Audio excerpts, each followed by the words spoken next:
We are back in Microsoft Flight Simulator 2020, but first, a massive shout out to this channel sponsor, FS Academy, for producing the best tutorials for this sim. Whether you are a GA pilot, airline captain, or just starting out, there is definitely a training package for you, and let me tell you, in VR, you can really sense that the instructor is right there beside you. Now make no mistake, these are professionally produced tutorials and nothing like the tutorials in 2024. It really is an absolute pleasure to do them, and it feels really rewarding when you do things correctly. All the links for FS Academy will be in the description below. Right, let's get into today's video.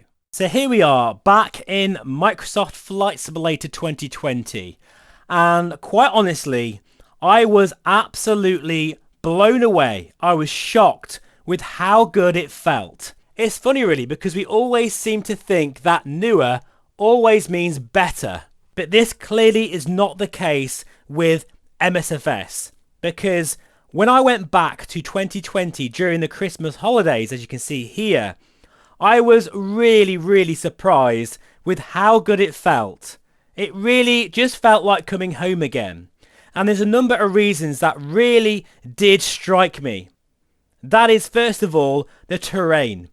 Look how sharp and detailed it is. And this is just VR footage. Trust me, it looks so much better inside the headset, even in the PSVR 2. The terrain, level of detail, and the crispness and sharpness of the overall world just seems so much better in VR. I'm gutted, quite honestly, and this is the first time I've ever gone back to the previous version of Microsoft Flight Simulator. I've always, every time a new version has come out, I've just gone straight into the new version, and it's always been better. Think about, for example, when we had FS95, and then when 98 came out, the difference in performance was huge. Things are really in a bad place right now for ASOBO, and it does pain me when I see the really top streamers out there just singing its praises when clearly there is a lot of work to do here. We are just beta testers at this point in time, and I do feel that this sim should not have released in 2024. This sim should have released in summer of 2025, in my opinion. And here's the thing that really hurts the most. We all expected VR to be amazing in this new platform, especially as ASOBO stated that VR is now considered to be its own platform in this flight sim.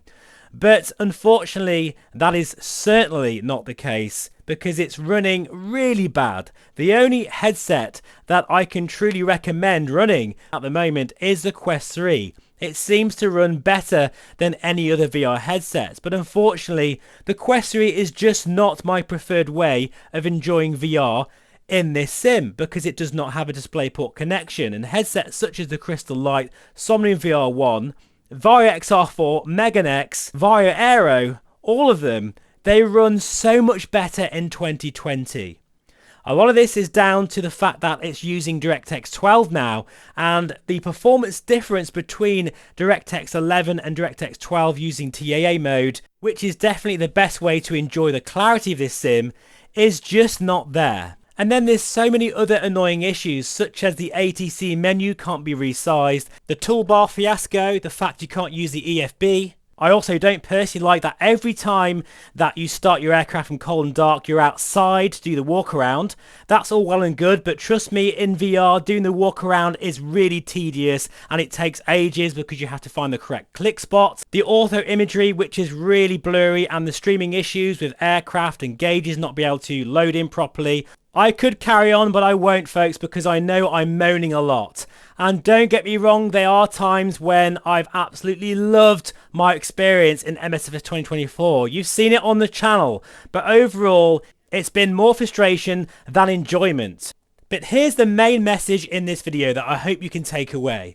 Amongst all of this frustration, I think the important thing here is that any issues that you come across in this sim, you report on the ASOBO forums, because they are listening And I do feel that eventually all of this will get sorted out. And with it, we'll get better performance and better VR compatibility. It's just going to take some time. And I really want ASOBO to succeed here because they have made an incredible flight sim. But we need to make sure that we report all of these bugs. We shouldn't have to, I know, but if we do want that next generation VR platform for flight simulation, then we have to stick together and report these issues. I would love to know your thoughts and your experiences with MSFS 2024.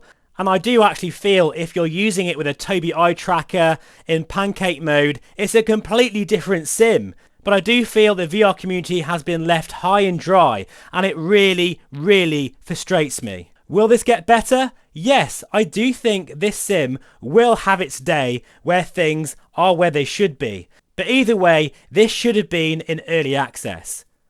Let me know in the comments below what you think about all this. I wish you all a wonderful start to 2025. There is lots to look forward to. I will be still showcasing MSFS 2024 on the channel, especially when there is updates. But for now, 2020 is my daily driver sim. Thanks for watching. I'll see you very soon. Bye bye for now.